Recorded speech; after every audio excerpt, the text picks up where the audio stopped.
W is proportional to Q वाली बात हमने करी थी, W कह लो या M कह लो, बात एक ही है। और वो कहता है कि जितना भी मास किसी भी इलेक्ट्रोलाइट में करंट पास करने पर डिपॉजिट हो रहा है, वो डायरेक्टली डिपेंड कर रहा है किसके ऊपर, Q के ऊपर। या मैं ये कह सकता हूँ M is proportional to Q, को लिखते हैं हम लोग IT, याद है आप लोगों को? तो Q is equals to IT हो गया। तो जैसे ही मैं प्रोपोर्शनैलिटी यहाँ से हटाता हूँ, यहाँ पर एक फॉर्मूला लगता है ZIT। कितने लोगों को ये फॉर्मूला याद है? Please raise your hand quickly, quickly raise your hand. कल सिखाया था ये formula, M is equal to ZIT।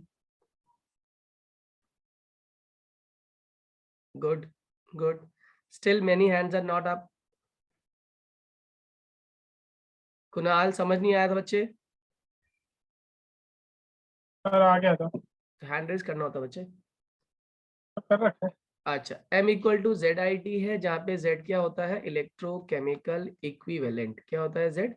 Electrochemical equivalent. और मैंने कल सिखाया था आपको Z का कैसे निकालते हैं। Z निकालते हैं equivalent weight upon 96500। Equivalent weight बोलते ही दिमाग में क्या आता है? इक्विवेलेंट वेट होता है molecular weight upon n factor into 96500। क्या कहा मैंने? इक्विवेलेंट वेट क्या होता है? Upon 9650 is molecular weight upon n into 96500। जैसे एक एसिड होता है, तो एसिड के अंदर n फैक्टर होता है मॉलिक्यूलर वेट अपॉन उसके अंदर कितने रिप्लेसेबल H हैं, रिप्लेसेबल H उसके उसका n फैक्टर होता है। जैसे मैंने एग्जांपल दिखाया था आप लोग कल कि H2SO4 का मॉलिक्यूलर वेट 98 है और उसके रिप्लेसेबल H 2 हैं, तो आंसर कितना आ गया? 49।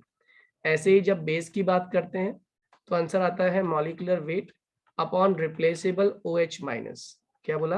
Replaceable OH minus. जैसे MgOH होल ट्वाइस की बात करते हैं तो ये हो गया 32, 34 और 24, लगभग मान के चलिए 58।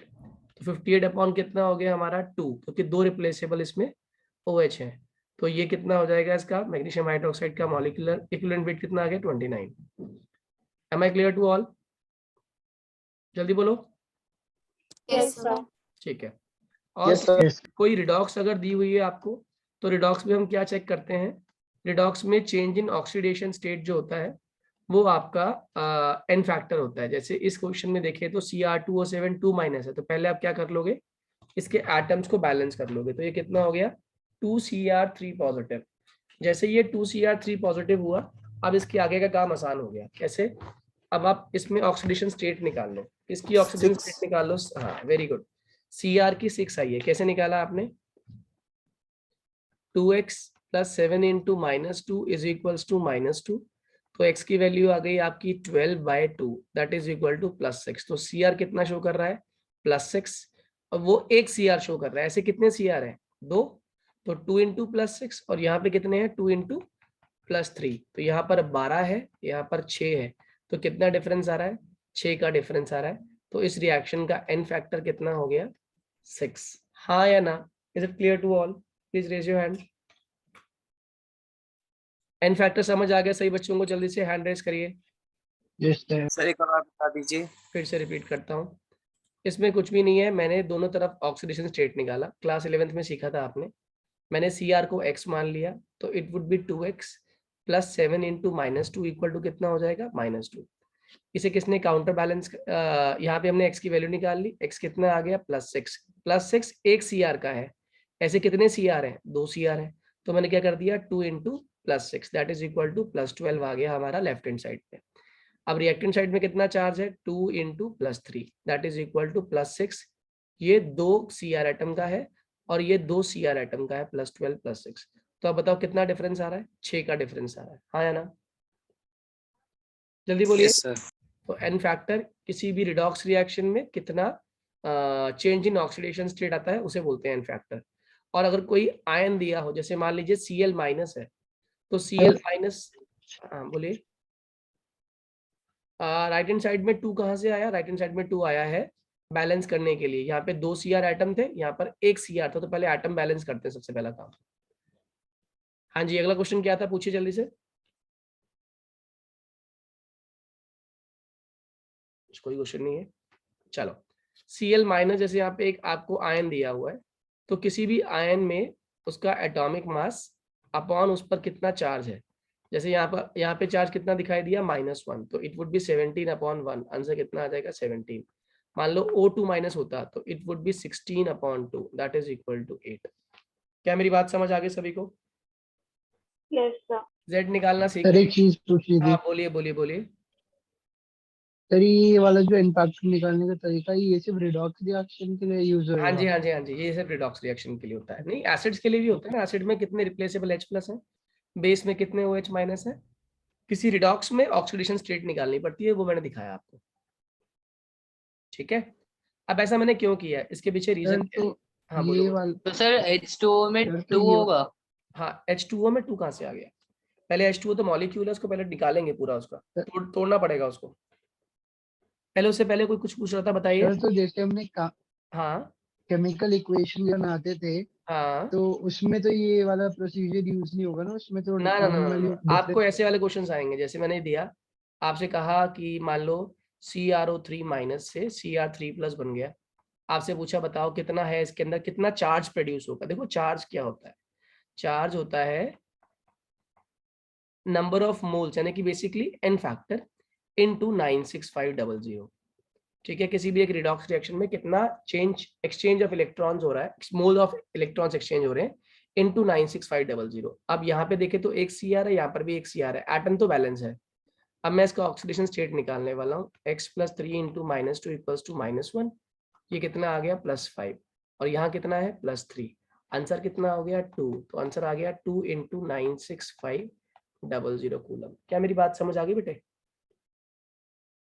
Yes sir.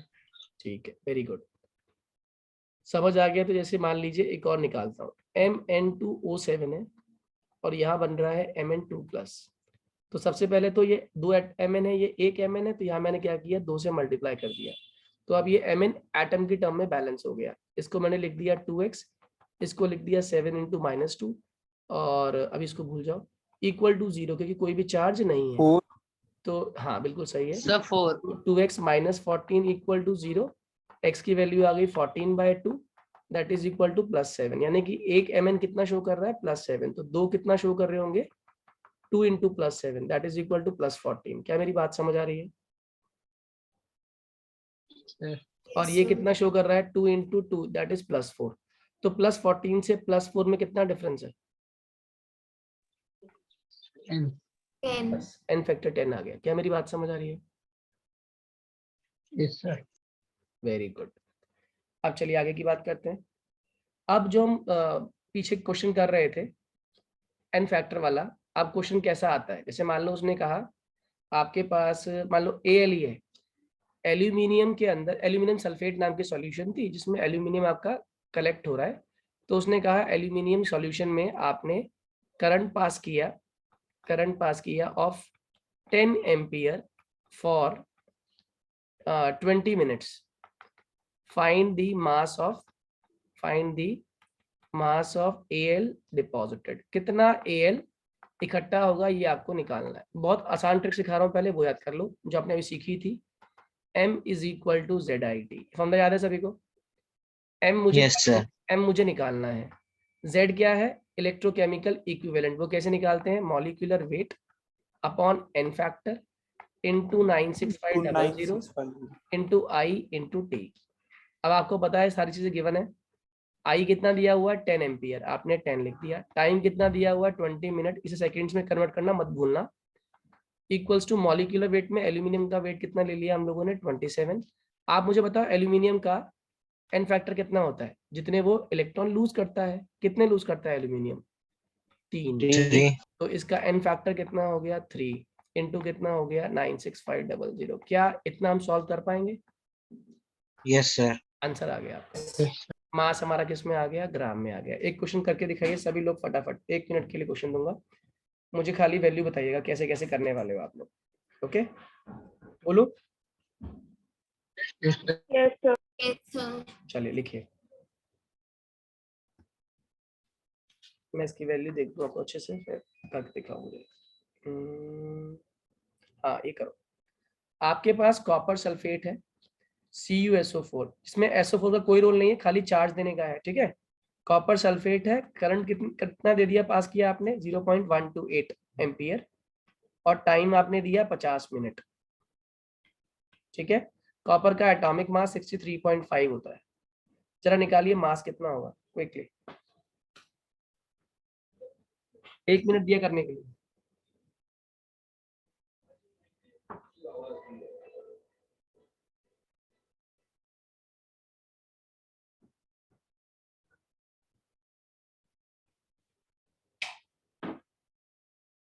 हो गया बच्चों? सर एक मिनट, सॉल्व नहीं करना पूरा, वैल्यू नहीं निकली। खाली वैल्यू पुट करनी है, मुझे बताना वैल्यू पुट करके। फॉर्मूला यस क्या सर। लगाया? सर 004 समथिंग है। m इक्वल्स टू कितना लगाया? ZIT। ZIT खोल दिया सभी ने? Yes sir, Yes, 60 molecular weight upon n factor into N factor into 96500 96500 into I into T। बताओ मॉलिक्यूलर वेट कितना ले कॉपर का? 63.5 अपॉन n फैक्टर कितना लूंगा? 2 into वेरी गुड, बस 96500। n फैक्टर 2 हो गया, 96500 तो है ही ना। ये 2 कहाँ से आया, कोई बताएगा आप में से? 2 कहाँ से आया? कॉपर क्या करता है आप लोग जानते ही हो। अगर मैं इसको तोड़ भी दूं ना, अलग कर दूं, तो यहाँ पे 2 आयंस बनने वाले हैं, Cu2 प्लस Cu2 प्लस और yes sir, SO4 SO4 2 minus. Minus. तो ऑब्वियस सी बात है, Cu2 प्लस कैसे बना? Cu ने 2 मोल इलेक्ट्रॉन बाहर निकाले, तो ये कितना आ गया 63.5 अपॉन 2 इंटू 96500 इंटू आई की वैल्यू कितनी है 0.128 और टाइम की वैल्यू कितनी हो गई है 50 इंटू 60। into 6. क्या m कितने लोग निकाल पाओगे, जल्दी बताओ। Yes sir. हो जाएगा सभी का? प्लीज रेज योर हैंड जिन्हें Yes, समझ sir. आ गया। Yes, sir. कर पाएंगे सभी? Please raise your hand quickly. Yes, sir.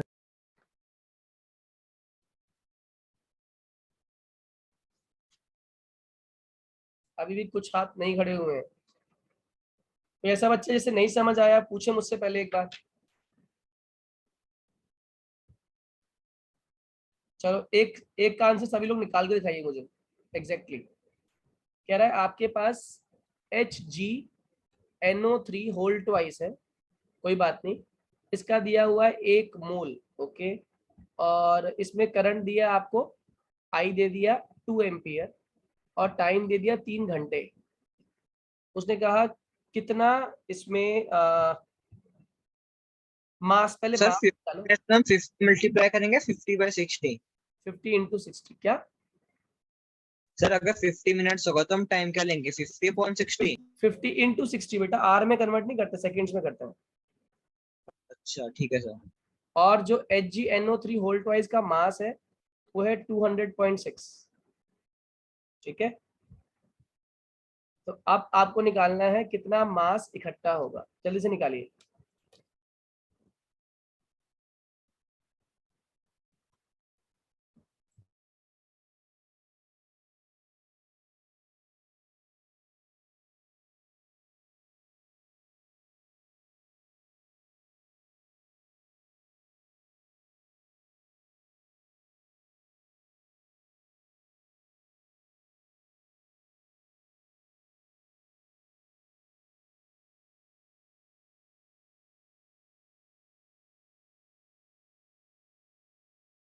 हो गया?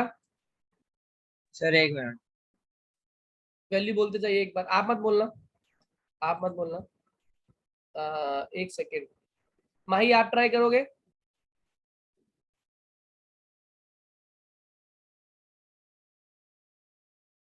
माही तो है ही नहीं लग रहा। त्यागी जी आप ट्राई करेंगे? एक सेकंड सर कर। खाली वैल्यू बता दो, value value m equal to बोलो। 200.6. अरे रुक जाओ बोलने दो उसको।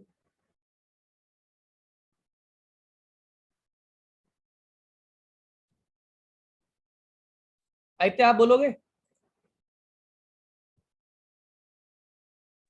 आदित्य सर मेरा भी ट्राई तो करो। नहीं सर, कर रहा हूँ।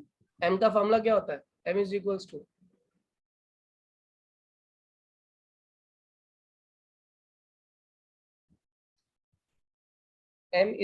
क्या होता है बच्चों?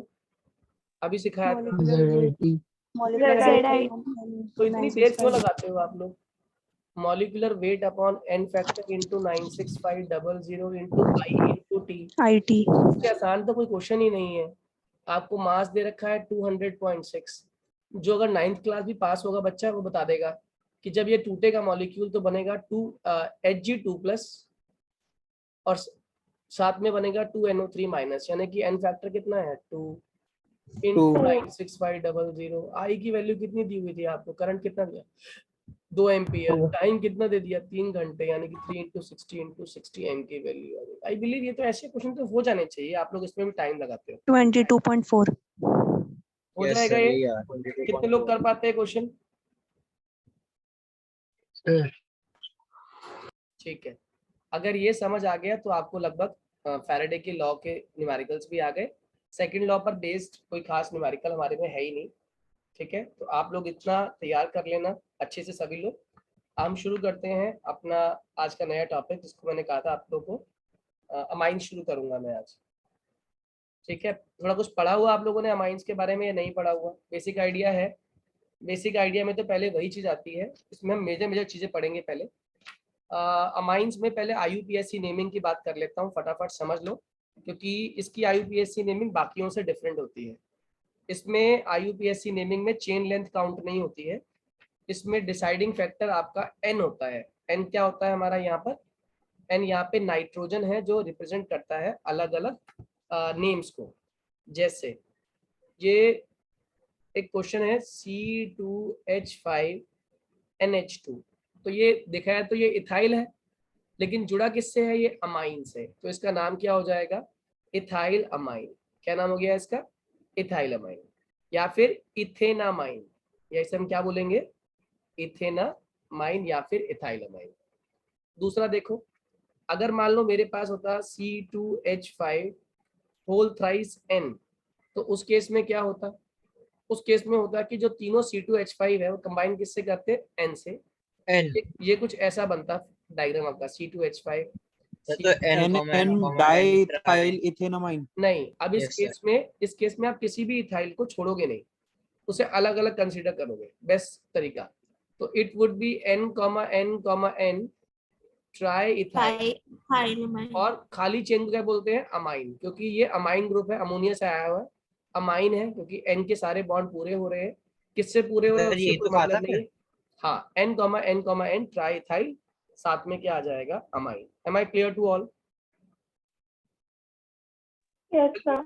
ठीक है, अगर ये समझ आ गया तो अब जरा आगे की बात समझाता हूँ आपको मैं। अब उसने एक क्वेश्चन कहा, ये क्वेश्चन कई बार बोर्ड में आया हुआ है, वो कह रहा है NN di ethyl amine.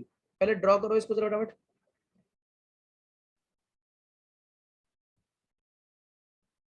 Sir बना लिया।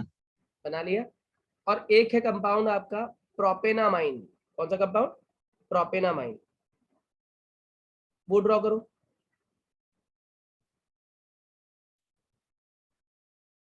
Sir, बना done. लिया। ठीक है, अब उसमें पूछा इन दोनों में से किसके अंदर किसका बॉइलिंग पॉइंट ज्यादा होगा। अब इसका मतलब समझना, NN डाइथाइलमाइन, N डाइथाइलमाइन का। तो आपने लिखा N पे C2H5, N पे C2H5 और N पर H, सही है? ये है NN डाइथाइलमाइन, ये Yes. लिखा। प्रोपेनामाइन क्या हो गया? CCNH2। मेरे क्वेश्चन का जवाब देना, इनमें से कौन सा नाइट्रोजन अभी भी ज्यादा इलेक्ट्रोनेगेटिव है? Sir, propanamine. Very good, very good, second वाला। प्रोपेनामाइन, सर क्योंकि इंडक्टिव इफेक्ट कर रहे हाँ NN डाइमिथाइल पहले वाला स्टेबल है। ये भी प्लस आई शो कर रहा है, ये भी प्लस आई शो कर रहा है। प्लस आई होने की वजह से N के ऊपर चार्ज डेंसिटी बढ़ गई है, तो आप क्या लिखेंगे? चार्ज डेंसिटी, कम इलेक्ट्रोनेगेटिव हो गया। Very good, charge density at N is more, hence electronegativity is less, less. और इलेक्ट्रोनेगेटिविटी लेस है तो tendency to form Less hydrogen bonding. yes, tendency to form hydrogen bonding will be less. Am I clear to all? Yes, sir. अगला बताओ, propanamine में क्या हुआ? Inductive effect सिर्फ एक तरफ से हो रहा है, तो एक ही तरफ से आया। अभी भी N की क्या मेंटेन्ड है? Electronegative. Electronegativity. Is maintain. Molecular mass का भी तो वो दे सकते हैं पॉइंट। नहीं, मॉलिक्यूलर मास तो ज्यादा इसका आएगा बेटा, जोड़ के देखो वो 4 कार्बन है। हाँ तो सर बॉइलिंग पॉइंट भी तो इसी का ज्यादा आएगा। नहीं, NN diethylamine contains same number of carbon atoms even though propanamine has higher boiling point। कह रहा है सॉरी ब्यूटेनामाइन, मैंने प्रोपेना लिख दिया, ब्यूटेनामाइन आएगा। अदरवाइज कंपैरिजन में मास ज्यादा हो गया, तो यहाँ पर हमारे 4 कार्बन लेने पड़ेंगे। तो अब 4 कार्बन वाला होने के बावजूद भी प्लस आई इफेक्ट ज्यादा किसका है? NN डाइथाइलामाइन का। याद रहेगा? Yes, sir. Yes sir. Yes. चलो आगे सुनो। अब इसके बाद आता है एक बहुत बहुत बहुत एक बार अलग, रिपीट करना, आपने अभी क्या कहा? मैंने बोला कार्बन सेम ही होंगे, अदरवाइज मॉलिक्यूलर मास का डिफरेंस आ जाएगा ना। एक 3 वाला है, एक में 4 कार्बन है, तो उसका मॉलिक्यूलर मास की वजह से सारा कंसेप्ट कंसीडर नहीं किया जाएगा। तो सेम कार्बन होने चाहिए जब हम बात कर रहे होते हैं, सेम नंबर ऑफ कार्बन। ठीक है, याद रहेगा? चलो इस कंपाउंड का IUPAC नेम बता के दिखाओ मुझे सभी लोग।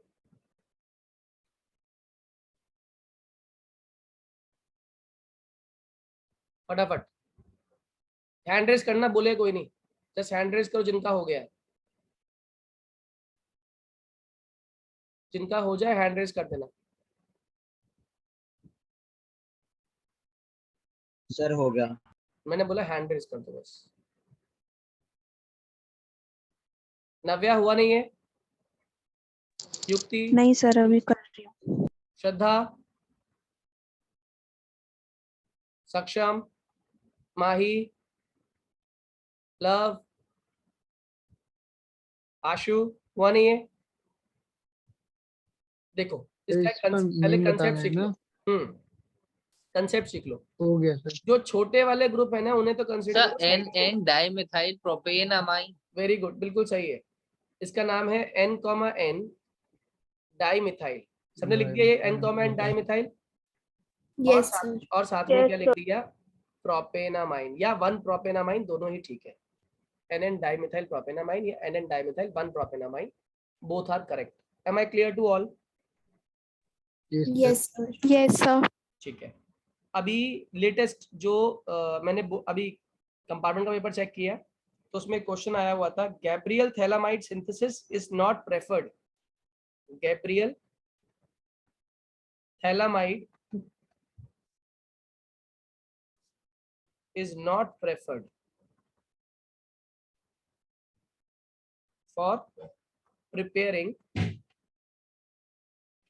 aromatic amine।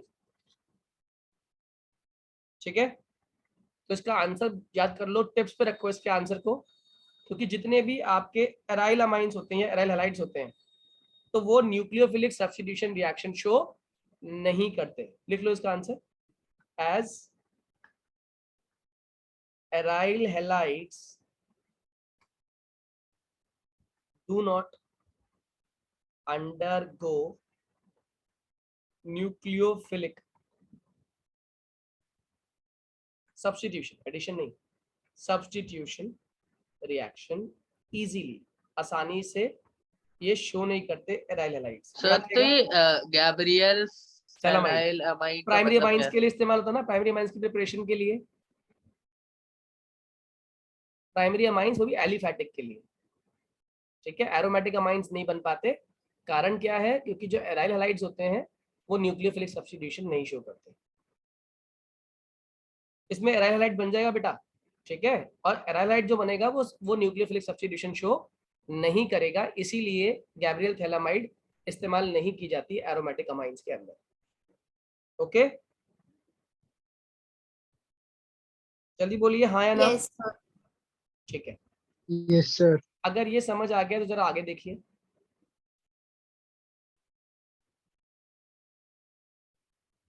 अब आता है इसके अंदर सबसे इंपॉर्टेंट बात अमाइंस के केस में, वो होती है इसकी बेसिसिटी। क्या होती है इसकी? बेसिसिटी। ध्यान रखना, जितने number of electron donating group जुड़े हुए होते हैं, कौन से ग्रुप जुड़े होते हैं? इलेक्ट्रॉन डोनेटिंग ग्रुप, उतना ही बेसिसिटी इंक्रीज होती है। ठीक है, ऐसा किसमें होता है? गैसियस फेज में। किसमें होता है ऐसा? गैसियस फेज में। लेकिन एक्सेप्शन पाई जाती है किस में पाई जाती है? एक्वस फेज में। एक्वस फेज में आपको एक्सेप्शन दिखाई देगी। कैसे? अब मैं आपको सिंपल सा क्वेश्चन दे रहा हूं पहले। अच्छा, एक चीज और याद रखना, एक बार ये वापस बताना, नंबर ऑफ इलेक्ट्रॉन वाला आपने क्या कहा? जितने इलेक्ट्रॉन डोनेटिंग ग्रुप आपके साथ जुड़े हुए होंगे उतनी आपकी बेसिसिटी बढ़ जाएगी। ये किसके लिए इस्तेमाल होता है? ये वाली बात गैसियस फेज के लिए इस्तेमाल होती है। और अगर एक्वस फेज होगा तो उसमें एक्सेप्शन आएगा। वो कैसे आएगा, क्यों आएगा, बताता हूँ आपको मैं अभी।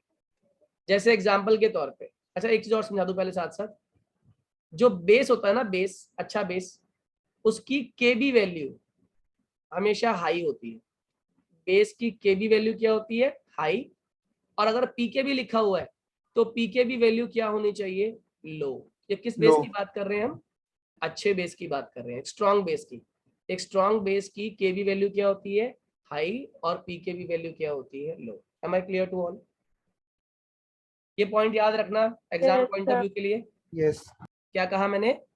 अच्छे बेस की केबी वैल्यू क्या होगी? हाई। और पीकेबी वैल्यू क्या होगी? लो। अब देखो कुछ क्वेश्चन देखते हैं, ट्राई करते हैं। सर एक चीज और लिख लेता एक्वस हूँ, फेज का एक्सेप्शन क्या है? बता रहा हूं, अभी बताऊंगा, पहुंचाऊंगा वहां तक। एक चीज और लर्न कर लेना, जितना चार्ज इकट्ठा होता है यानी कि लोकलाइज होता है, लोकलाइज, इकट्ठा होना मतलब लोकलाइज होता है, उतना बेसिक कैरेक्टर इंक्रीज होता है, उतना बेसिक कैरेक्टर इंक्रीज होता है। और वाइस वर्सा, यानी जितना चार्ज डीलोकलाइज होता है, यानी कि रेजोनेंस में पार्टिसिपेट कर रहा है जैसे मान लो, तो उतना ही कम आपका बेसिक कैरेक्टर होता है। उतना ही कम क्या होता है? Basic character. क्या मेरी बात समझ आ रही है? जल्दी बताओ। Yes, sir. Yes, sir.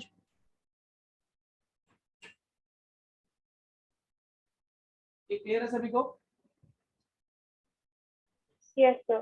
ठीक है, तो अब एक क्वेश्चन दे रहा हूं, जरा बताना मुझे, on the basis of basicity आप एक्सप्लेन करो। मान लो आपके पास है C6H5 CH2 NH2, ठीक है।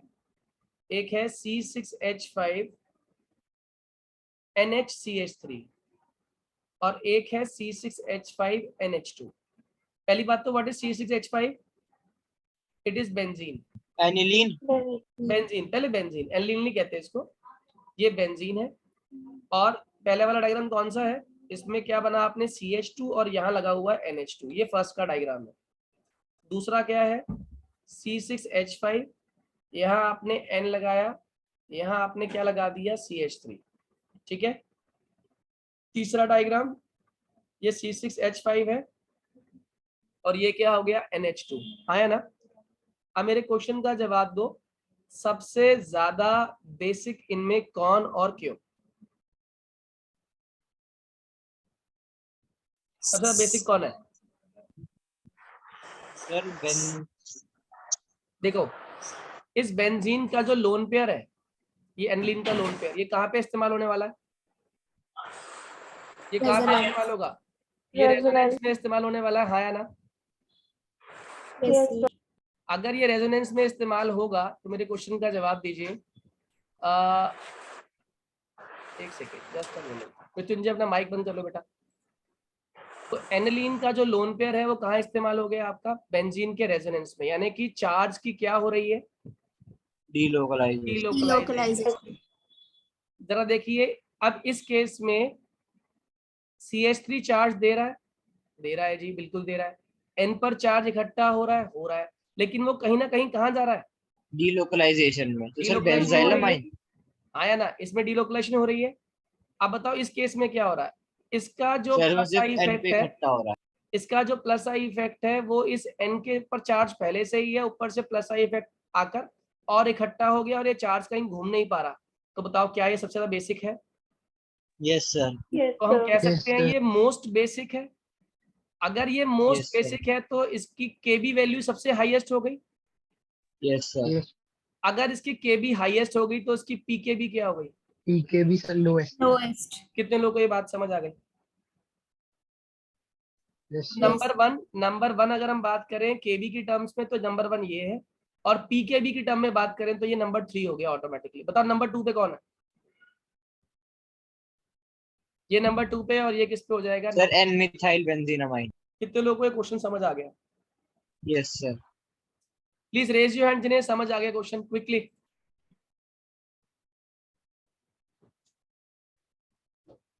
श्रद्धा, जोशी,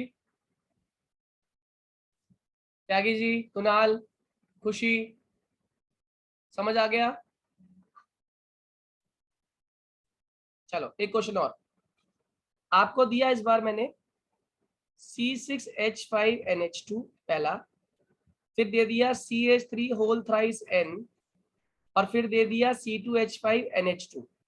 आपसे कहा मैंने सबसे ज्यादा बेसिक कौन? आपको इसका आंसर आता है तुरंत बताओ 10 सेकंड्स में। सर सेकंड वाला very good. N triethylamine. ये मोस्ट बेसिक। फिर बताओ। उसके बाद sir ethylamine. Very good. Sir क्योंकि इस पे तीनों डायरेक्शन से प्लस आई इफेक्ट लग रहा है। बहुत अच्छे। यहाँ प्लस आई लग रहा है, यहाँ पे 3 बार प्लस आई लग रहा है, और यहाँ पे तो और क्या हो फिर रहा है? एनिलीन। चार्ज का डिलोकलाइजेशन। Delocalization. बात समझ आ गई तो फर्स्ट सेकंड थर्ड क्लियर है सभी को? Yes sir. Yes, sir. कर लोगे क्वेश्चन आ गया तो? Yes sir. Yes, sir. ठीक है। Yes, sir. अब मेरे क्वेश्चन का जवाब दो।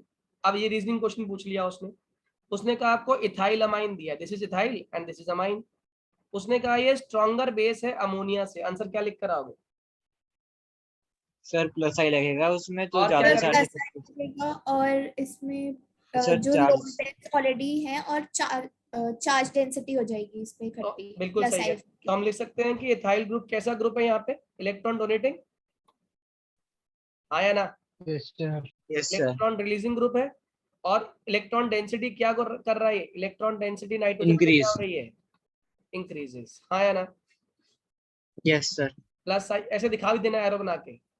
तो n के ऊपर इलेक्ट्रॉन डेंसिटी बढ़ गई है, hence basic character has increased. Clear to all? Yes, sir. चलो अभी मैं एक्सेप्शन नहीं दे रहा हूँ, सिंपल पूछ रहा हूँ। C2H5NH2, C2H5 whole twice NH और C2H5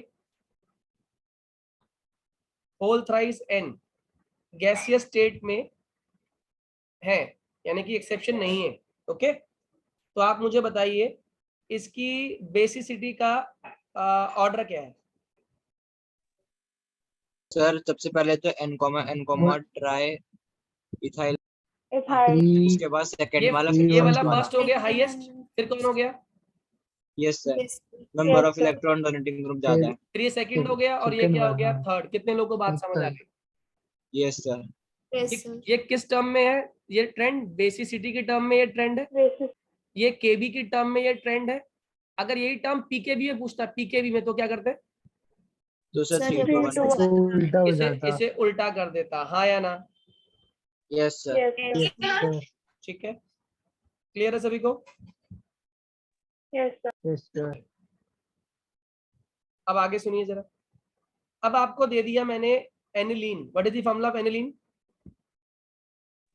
C6H5NH। तो बेंजीन पे NH2 है ना, और मैंने बोला पैरा नाइट्रो एनिलीन, क्या बन जाएगा फॉर्मूला? पैरा पे भी NH2 और ऊपर E NH2 और फोर्थ पोजीशन पे क्या आ गया? नाइट्रो आ गया, पैरा नाइट्रो एनिलीन।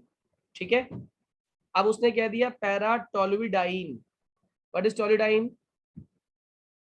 जल्दी बोलो। CH3 CH3। CH3 NH2 पे क्या आ गया हमारा? CH3। सही है जी। अब मेरे क्वेश्चन का जवाब दो। इनमें से आपको बेसिक कैरेक्टर बताना, किसका बेसिक कैरेक्टर सबसे ज्यादा है और क्यों? सर थर्ड वाले का। सर बहुत थर्ड बढ़िया। वाला सबसे ज्यादा बहुत है। बढ़िया। Third. क्योंकि इसमें CH3 लगा हुआ है, EDG है वो। EDG है। ये भी देने वाला ज्यादा ग्रुप है, EDG ये भी देने वाला ग्रुप है। चार्ज इकट्ठा हो रहा है Yes, sir. Localized हो रिंग के जाएगा। अंदर, हो तो रही है, लोकलाइजेशन तीनों में हो रही है, लेकिन तीनों इसमें में ही होगी, चार्ज भी पर तो सर ज्यादा इसमें इकट्ठा हो रहा EDG है। है। इसमें चार्ज भी तो इकट्ठा हो रहा है, Third दोनों तरफ से वाले। चार्ज मिल रहा है रिंग को। यहाँ से चार्ज देने वाला एक तरफ से है, ये सर सेकंड फिर नंबर। एनिलीन। और सर इसमें फिर चार्ज, N2 second वाला EWG है, होगा। वो लेगा। इसमें ये सबसे चार्ज एक lowest। तरफ से देने वाला, एक देने वाला है और एक चार्ज को खींचने वाला है, यानी कि यहाँ पे चार्ज क्या हो रहा है? विड्रॉल हो रहा है। तो इसका बेसिक कैरेक्टर सबसे कम हो गया। कितने लोगों को ये बात समझ आ गई? Basic Yes, sir. Character least, Yes, sir. Basic character maximum, और इसके केस में basicity moderate. Am I clear to all? ये किसकी Yes, टर्म्स sir. में है? बेसिसिटी Yes, की sir. टर्म्स में है, केबी की टर्म्स में है, और इसका उल्टा कर दो तो क्या बन जाएगा? पीकेबी। क्लियर है? ठीक है। Yes, sir. अब एक एक्सेप्शन वाली बात करता हूं।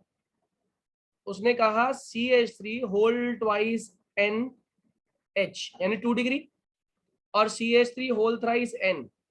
इसमें कह रहा है इसकी बेसिसिटी ज्यादा है in aqueous solution. Aqueous solution में इसकी बेसिसिटी ज्यादा है। ध्यान रखना इसका आंसर एक ही है, क्योंकि जो ये CH3 होल थ्राइस N है ये क्या ऑफर करता है? Steric hindrance. क्या मेरी बात याद रहेगी? Steric hindrance. ठीक है, अगर स्टेरिक हिंड्रेंस है तो N के इलेक्ट्रॉन अवेलेबल नहीं है, ये लिख के आ जाना। Due to steric hindrance electron pair are not available. Am I clear? इसके आगे हम लोग कल कंटिन्यू करेंगे बच्चों, इतना आप लोग पढ़ के रखना। I am sharing you few questions of amines as well. ठीक है, कल आप लोग की क्लास ऑनलाइन ही रखूंगा बच्चों, दोनों बैचेस की ऑनलाइन क्लास रहेगी। मैं बता दूंगा टाइम क्या रहेगा आप लोगों को, मोस्ट प्रोबेबली इवनिंग में रखूंगा। ठीक है, थैंक यू।